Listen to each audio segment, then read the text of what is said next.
Good morning. It's a great pleasure to be here today. And let me thank Dr. Batra and Business World for inviting me to speak to all of you. At the outset, I'd like to congratulate all the winners today. It's also good to meet and interact with a number of bright finance professionals or future leaders of the country. In the next few minutes, I'd like to give you my perspective on India's immense long-term growth potential and also talk briefly about the increasing focus on governance by investors worldwide and a critical role played by CFOs. Let me first start with my perspective on the Indian economy. Against the extremely uncertain global backdrop and geopolitical risk, India has increasingly been in the spotlight for being the fastest growing major economy. I'm extremely optimistic about the long-term future of our economy. India's economic progress has surpassed global expectations, as it was better able to manage its economy due to a confluence of factors such as sound government policies, strong macroeconomic fundamentals, inherent domestic demand, timely and effective regulatory interventions, and continued reforms which have ensured India's long-term growth. India's key differentiating factor is the scale and pace of growth. It took us 60 years to become a $1 trillion economy in 2007. The next big leap came 8 years later in 2015, when the Indian economy touched $2 trillion. Since then, the pace of growth has further accelerated, notwithstanding the slight disruption due to COVID. As per recent estimates, India is a $4.2 to $4.3 trillion economy and is well on its way to becoming the fourth largest economy in the world by overtaking Japan, with only US, China, and Germany ahead of us. Foreign investors are acknowledging India's growth prospects. India's GDP grew by 8.2% in 2024, further revised to 9.2%, and is estimated to have grown by about 6.5 to 6.6% during financial year 2025. This compares with a GDP growth of around 5% for China, 3.9% for all emerging markets, and a significantly lower growth rate for the developed world. In my opinion, both the government as well as the RBI have done an outstanding job in managing the economy. I truly believe that there is no better place than India to be in right now. I talk to international investors regularly, and during my interaction with them, the feedback about India is very positive. Foreigners see India as the new long-term growth engine of the world economy. India's image has improved significantly over the last decade.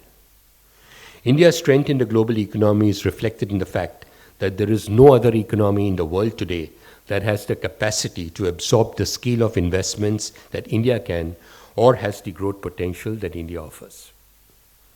There are several important indicators which reflect India's strength in the global economy. I'll briefly talk of some of them.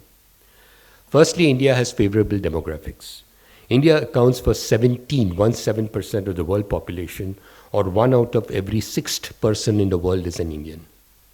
Today's India is a young India. More than 50% of our population is under the age of 25, and more than 2/3 of our population under the age of 35. India's middle class is estimated to rise from 250 million individuals currently to 800 million by 2030. India is a domestic consumption-based economy. Private consumption forms 60% of the economy. According to a report by Morgan Stanley, it is estimated that the number of households with incomes in excess of rupees 30 lakhs per annum will rise fivefold to 25 million by 2031. And the per capita income is expected to rise from $2,700 currently to about $4,500. India is poised to become the third largest consumer market behind US and China by 2030. Consumer spending in India is expected to grow from about $1.5 trillion currently to about $6 trillion by 2030. There is strong growth in high-frequency indicators such as e-way bills, railway freight, highway toll collections, and GST collections. The government has kept the fiscal deficit under control.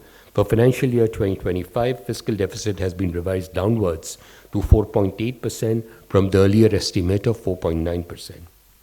According to the finance minister, deficit is expected to further moderate to 4.4% in financial year 26.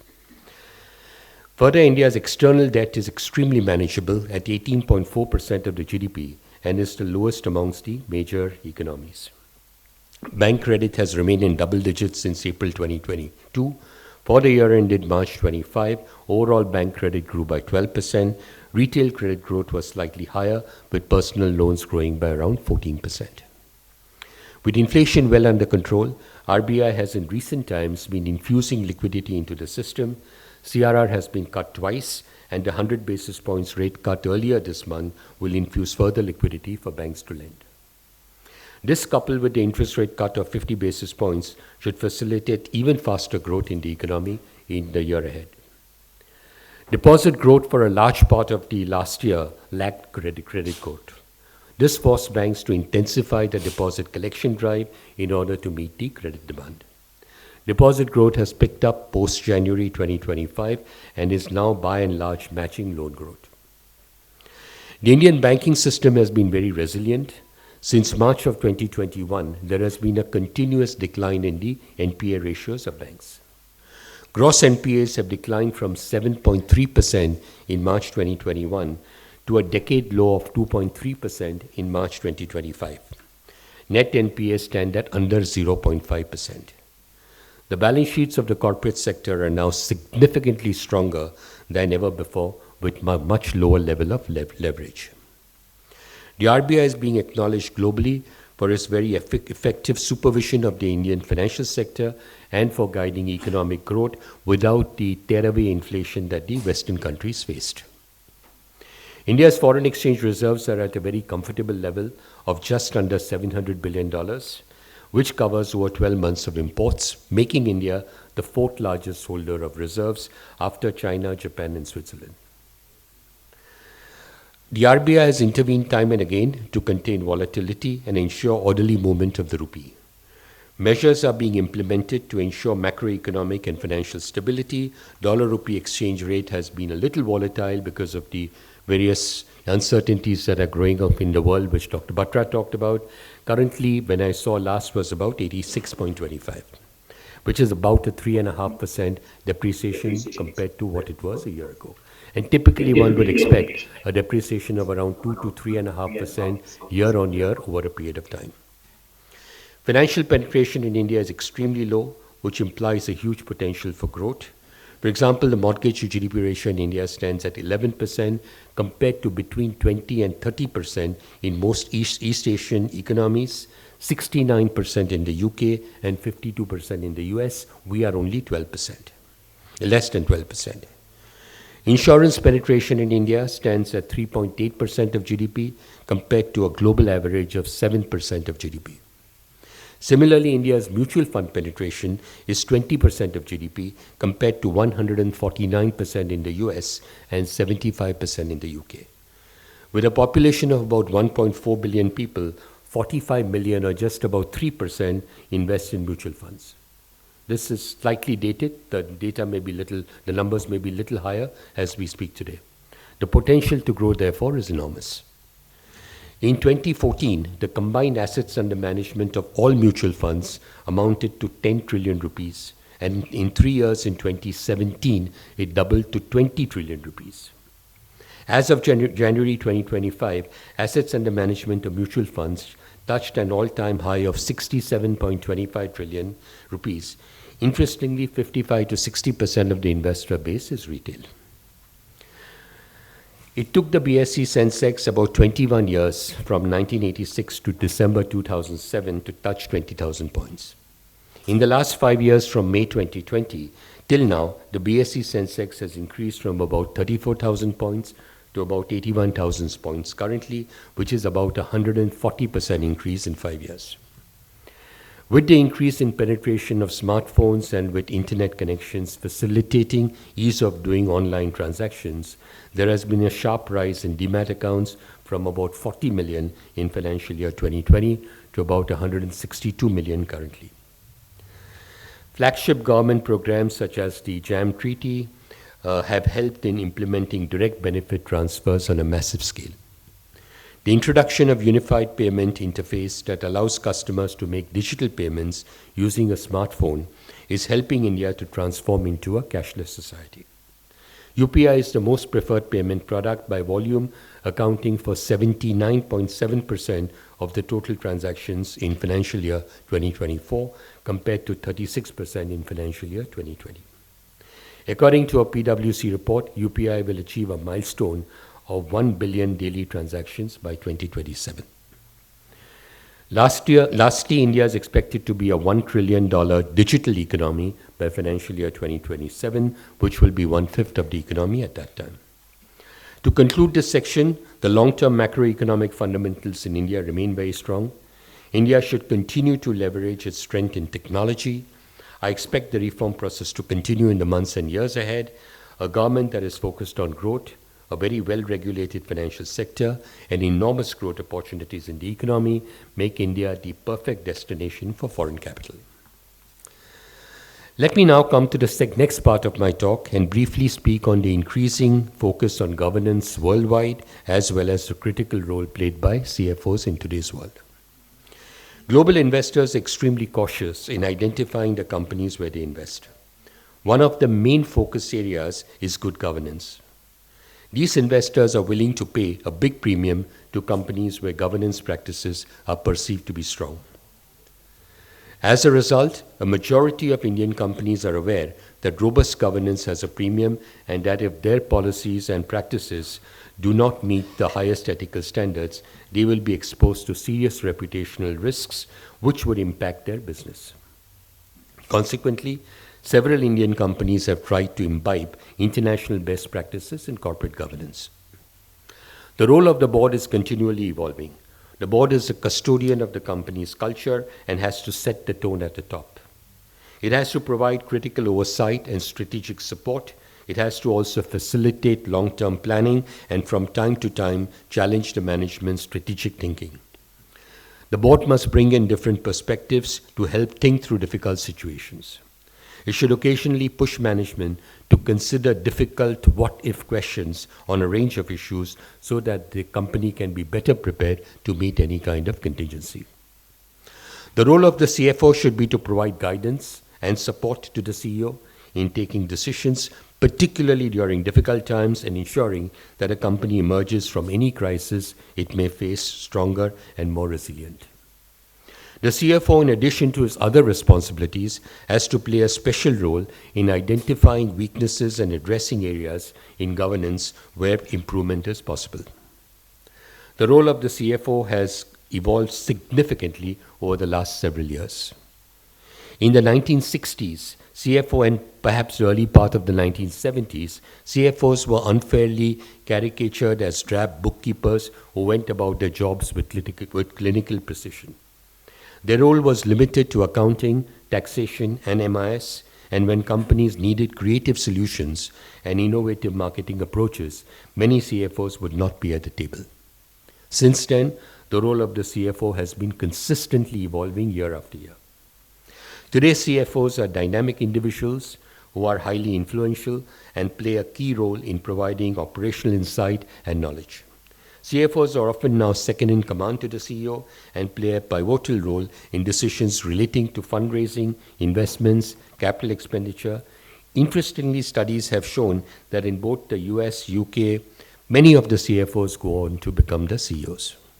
This is because CFOs are more informed about a business's operations and underlying performance than anyone else in the company, as finance is one of those functions which uniquely interacts with every other aspect of the business. Apart from prudently managing the finances of the company, the CFO must be adept at understanding the existing and potential risks that a company faces. It is the CFO's responsibility to communicate complex financial information in a clear and credible manner.